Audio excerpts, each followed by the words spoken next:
Hello, everyone. I'm Bob Keyser. Welcome back to the Son of Man, Urantia Project. Today in Chapter 19, Part 3, the Ordination of the 12, Jesus has just set apart the 12 as his personal apostles. Now, in the quiet of the evening, he begins to deeply instruct them about the true nature of the kingdom, and he gives them the new and higher interpretation of the old commandments. This is one of the most powerful and intimate teaching moments in the entire record. You're about to hear Jesus move the apostles and us from law to love, from rules to spirit, and from fear to sonship. So grab your copy of Son of Man Urantia, get comfortable, and let's step into this sacred evening together. Chapter 19, Part 3. The evening of the ordination. On Sunday evening, Jesus and the apostles descended from the highlands north of Capernaum. They went to Zebedee's house and had a light dinner, and Jesus took a walk along the beach. The twins built a small fire to give them some light and warmth, and the 12 reflected on the day's sacred events. After a while, Andrew went out to find Jesus, and when he did, said, "Master, we cannot understand what you said about the kingdom. We do not feel able to begin this work until you have given us further instruction. I have come to ask you to join us in the garden and help us to understand the meaning of your words." After entering the garden, and the apostles had gathered around, Jesus said, "You find it difficult to receive my message because you would build the new teaching directly on the old. But I declare that you must be reborn. You must start out fresh like little children and be willing to believe in God and trust my teaching. The new gospel of the kingdom cannot be made to conform to what is. You have wrong ideas of the Son of Man and his mission on earth.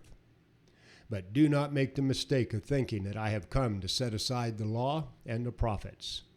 I have not come to destroy, but to fulfill, enlarge, and illuminate.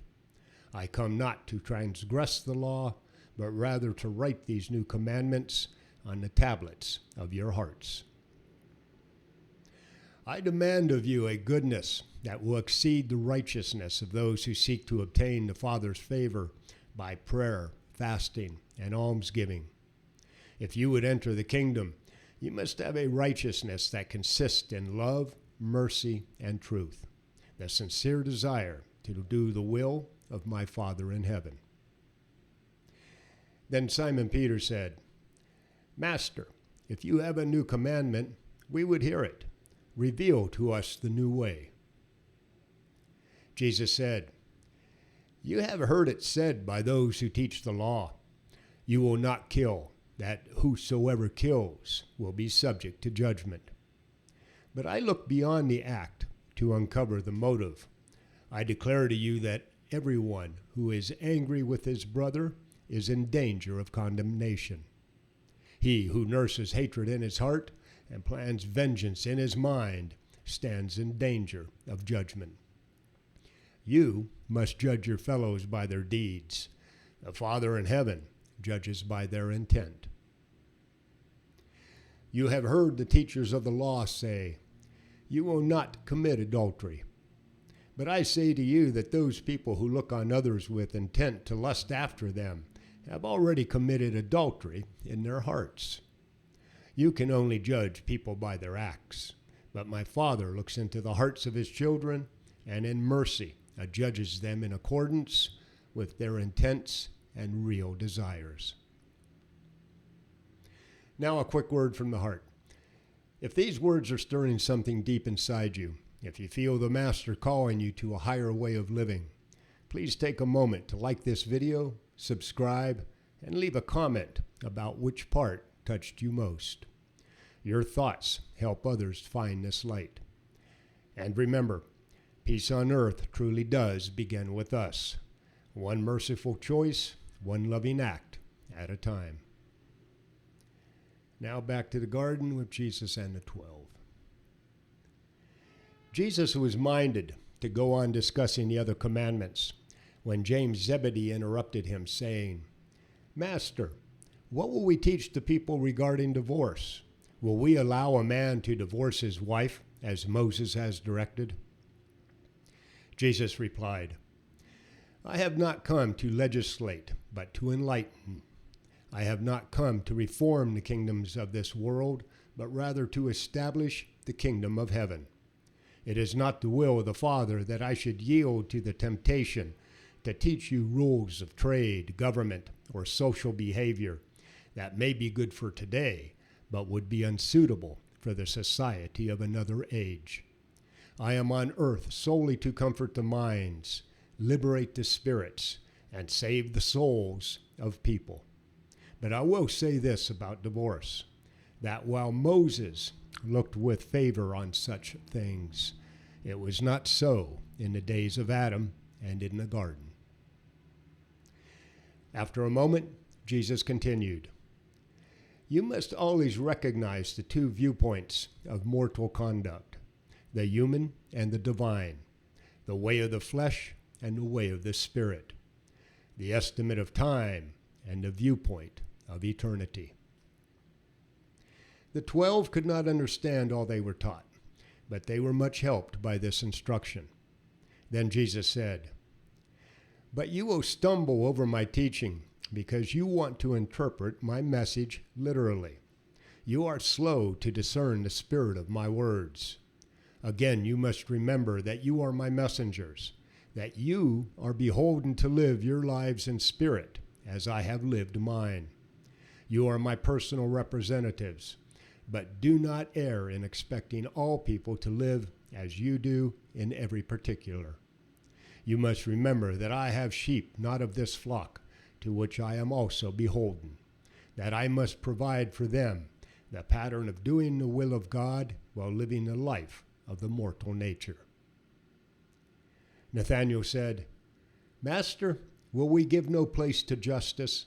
The law of Moses says, 'An eye for an eye, and a tooth for a tooth.' What will we say?" Jesus replied, "You will return good for evil. My messengers must not strive with people, but be gentle to all. Measure for measure will not be your rule. The rulers of earth may have such laws, but not so in the kingdom. Love will always determine your conduct, and mercy your judgments. If these are hard sayings, you can even now turn back. If you find the requirements of apostleship too hard, you can return to the less rigorous pathway of discipleship." Those words startled the apostles, and after a short discussion, Peter said, "Master, we would go on with you. Not one of us would turn back. We are prepared to pay the extra price. We will drink the cup. We would be apostles, not merely disciples." Jesus replied, "Then be willing to follow me and take up your responsibilities. Do your good deeds in secret. When you give alms, let not the left hand know what the right hand does. When you pray, go apart by yourselves, and do not use vain repetitions and meaningless phrases. Always remember that the Father knows what you need even before you ask him. Do not fast with a sad expression to be seen by other people. As my chosen apostles now set apart for the service of the kingdom, do not lay up for yourselves treasures on earth, but by your unselfish service, lay up for yourselves treasures in heaven, for where your treasures are, there will also be your hearts. The lamp of the body is the eye. If therefore your eye is generous, your whole body will be full of light. But if your eye is selfish, the whole body will be filled with darkness. If the light that is in you is turned to darkness, how absolute is that darkness?" Thomas asked if they should continue having everything in common.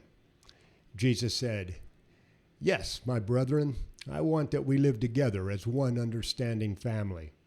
You are entrusted with a momentous work, and I crave your undivided attention. You know that it has been well said that no one can serve two masters. You cannot sincerely worship God and at the same time wholeheartedly serve Mammon.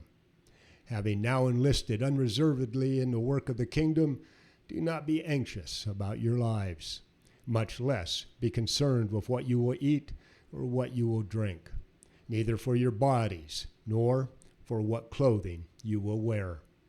Already you have learned that willing hands and earnest hearts will not go hungry. When you prepare to devote all of your energies to the work of the kingdom, be assured that the Father will not be unmindful of your needs. Seek first the kingdom of God, and when you have found entrance to it, all things needful will be added to you. Be not unduly anxious about what happens tomorrow. Each day already has enough troubles.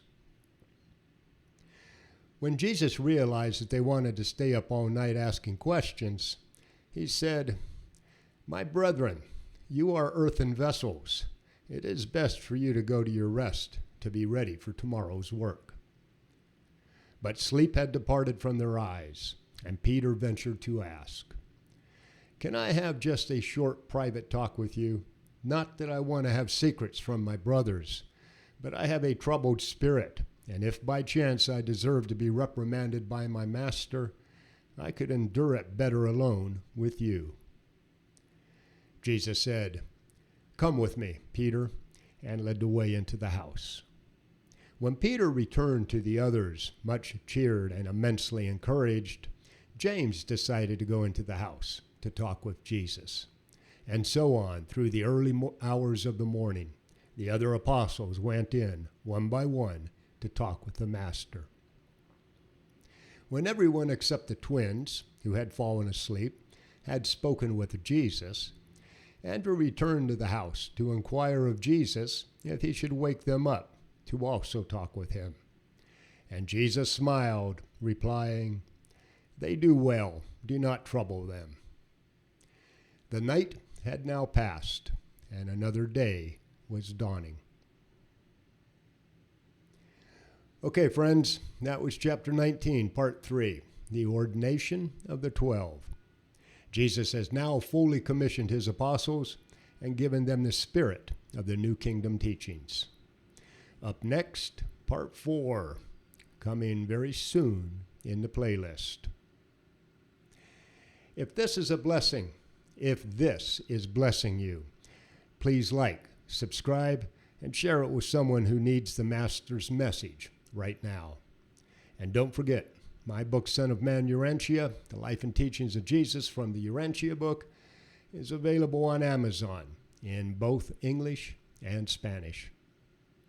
Let's go live what we just heard: love, mercy, and forgiveness in action. Godspeed, everyone. Bobby Keyser, out here.